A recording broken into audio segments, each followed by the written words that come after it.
Many pedestrian vehicle crashes occur when a vehicle is making a left or right turn into a crosswalk. Drivers anticipate taking advantage of the ability to make a right turn on red and may be unaware that people are crossing. Motorists turning left may move through the intersection quickly to cross oncoming traffic and to complete the turn before the light changes to red. If turning movements are an issue at your crossing, you may need to adjust your crossing procedure. Crossing guards often take position at the center line of the crosswalk. If vehicles are turning right across the crosswalk with an allowed right turn on red, or turning left across traffic, you may need to shift position for greater visibility. For example, some crossing guards stand closer to the curb rather than in the center of the crosswalk. If sweeping turning radii encourage drivers to take turns at a higher speed, adjustments to the road design may be needed. Temporary measures to adjust the curb radius include placement of traffic cones or flexible delineators. Remember, remind your crossing guards of any dedicated turning movements, like protected lefts, so they can proceed when it is safe and legal to do so. Limiting the right turn on red during school hours may curtail challenges to pedestrians. Consult with your municipal engineer about options at challenging intersections. As at any crossing, the crossing guard takes a position in relation to the direction of the greatest potential conflict. The crossing guard and supervisor should work together to determine the best position at posts where turning vehicles are a consistent challenge. Multi-lane crossings are crossings with more than one lane of traffic in each direction. These crossings are the most challenging, potentially the most dangerous, and have the most variables for consideration. When two guards are stationed at a four-lane crossing, one guard is assigned to each traffic stream. Coordination between the guards results in a smooth crossing. Both crossing guards enter the roadway from opposite curbs and take their positions in the roadway, ensuring that all traffic is stopped. One guard initiates the crossing with the children, while the other guard maintains his or her position and students continue walking within the crosswalk. Make sure to keep your stop paddle raised at all times while you're in the street, even after the students have reached the curb and you are returning to the starting curb. If crossing guards have been instructed to use whistles, both crossing guards should use the whistle when entering the crosswalk. If there's a physical median in the roadway where pedestrians can stop, the second crossing guard may need to establish a verbal cue to instruct children to cross the remaining half of the roadway. Be especially aware of drivers turning without looking for pedestrians. If you are a crossing guard posted at a four-lane crossing by yourself, consult with your supervisor to determine where to stand and the appropriate crossing procedure to use for an efficient crossing. You might want to explore using signage to limit right turns on red during school crossing hours or to disallow all right turns on red. A leading pedestrian interval or an exclusive pedestrian interval may be an option at crossings where turning vehicles create challenges for pedestrians. Multi-lane crossings require extra attention, vigilance, and care.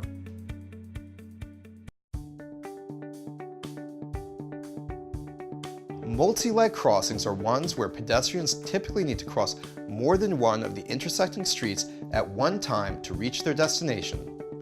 When one crossing guard is posted at a two- or three-leg crossing, the guard gathers students and crosses them on both legs. Students waiting for the crossing guard to return to the starting corner can become impatient and may choose to start crossing themselves. Ideally, two guards are posted at an intersection to handle multi-leg crossings. One guard crosses the students in one direction and hands them off to the second guard to complete the second leg of the crossing. Here's an example of two guards working together on a multi-lane crossing with an additional crossing on a side street. Both guards remain in the roadway while pedestrians continue with the second leg of the crossing. The crossing guard who is responsible for the second leg of the crossing moves to a spot between the two crossings to keep motorists from moving across the crosswalk. The guard is using both hands outstretched to signal to drivers that they should remain stopped. The guard is not waving drivers through or directing traffic. In some cases, students are crossing in several directions at intersections on their way to various schools. If you're in this situation, you should speak with your supervisor to discuss where to stand at your post.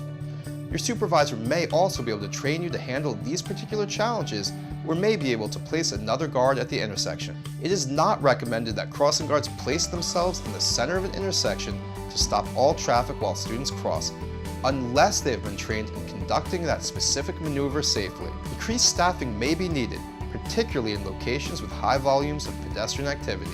Crossing guards at multi-leg crossings should make sure that students understand that they must wait for the crossing guard to return to the curb to cross them.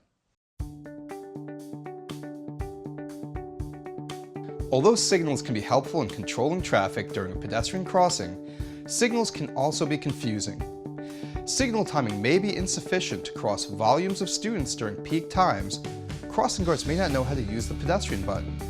If your post is at a signalized intersection, you will cross students with the traffic signal. Be aware of exclusive left turn or right turn signals. Begin your crossing on a green signal or with the walk signal. If the students are in the crosswalk when the light changes from green to yellow or to red, or when the do not walk image appears, students should continue crossing to the opposite curb. They should not return to the starting curb.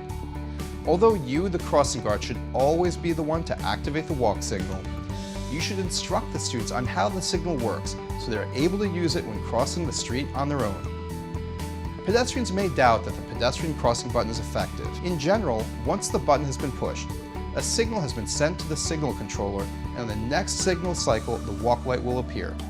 At some signals, the length of the crossing time is extended when the button has been pushed. You may find that crossing times are too short for you to cross all the students who are waiting at the corner. You should discuss this issue with your supervisor.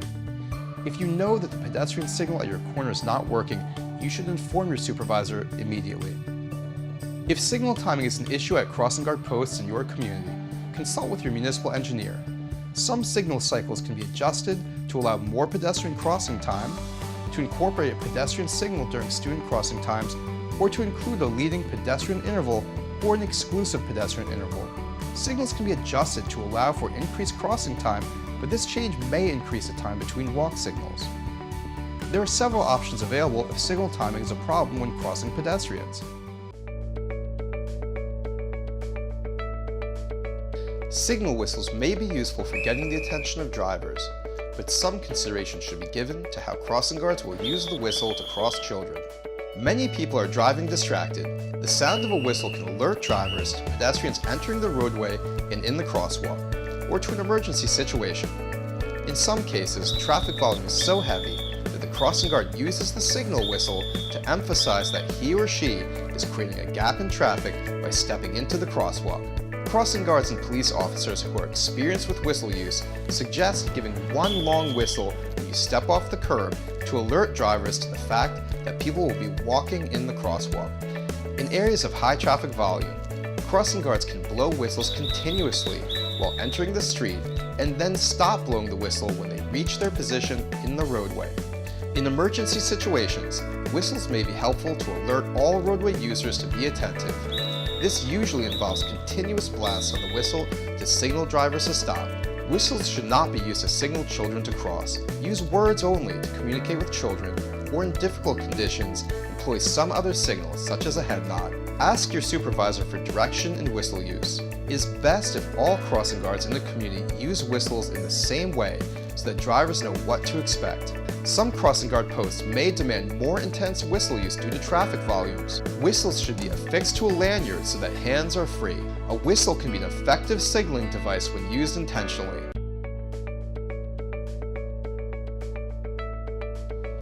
Crossings on loud roads can be more dangerous because students can't hear the instructions of crossing guards, and drivers may not hear warning whistles.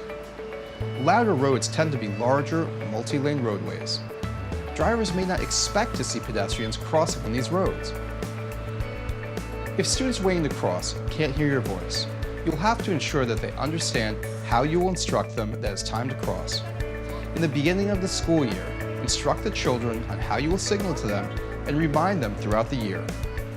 You can use eye contact, a smile, and a nod of the head to signal that they should start crossing. Remind students to keep their eyes on you and wait for your signal. Do not use hand signals to signal children to cross.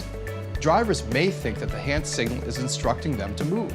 Whistles may be effective in alerting drivers that pedestrians are about to use the crosswalk, although even whistles may be drowned out by roadway noise. Request assistance from your supervisor in determining whether a whistle will be effective at your location. Do not use whistles for signaling children. Make sure to tell children that the whistle is not a signal to them. If whistles are being used as a signal to drivers, children may be confused about how to proceed when they hear a whistle. Remember, use every tool at your disposal to make yourself more visible and noticeable at these busy locations. Hold the stop paddle at shoulder height. Make sure you wear your retro-reflective vest at all times. Retro-reflective gloves and cap are also helpful. Assess noise at your crossing guard posts. Tell substitute and new guards what to expect at each location. Consider using high-visibility crosswalk treatments, pedestrian crossing signs with flashing beacons, and advanced warning signs to provide additional visual cues to drivers that pedestrians will be crossing at this location. Explore the use of other school routes that may have less noise. Crossings on roads with loud motor vehicle noises present difficult challenges that must be monitored.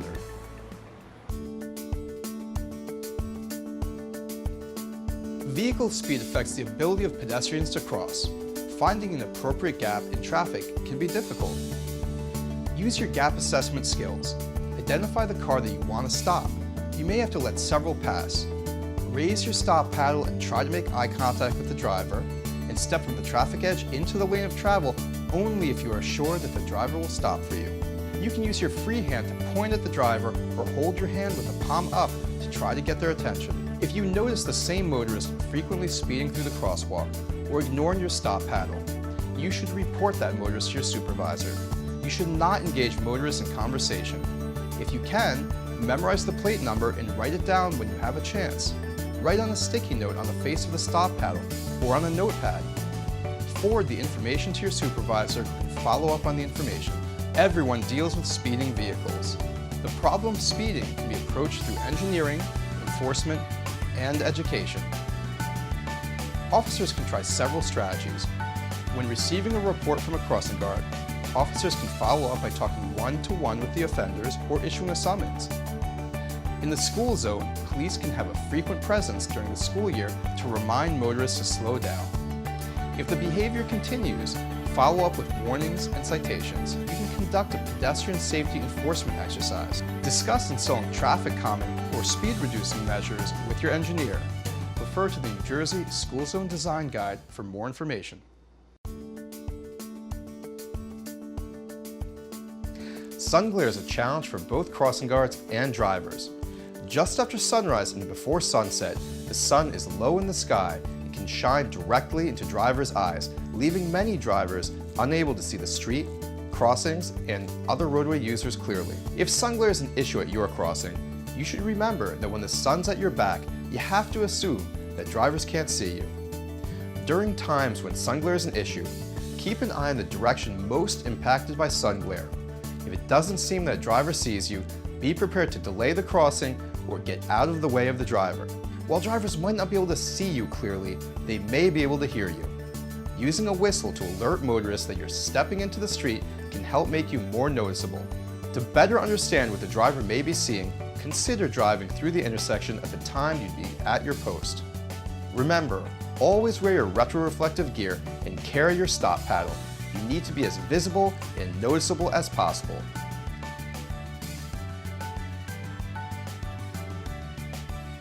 Road alignment that creates limited sight lines can make anticipation of a pedestrian crossing more difficult for drivers, limiting the amount of time drivers have to prepare to stop at a crosswalk.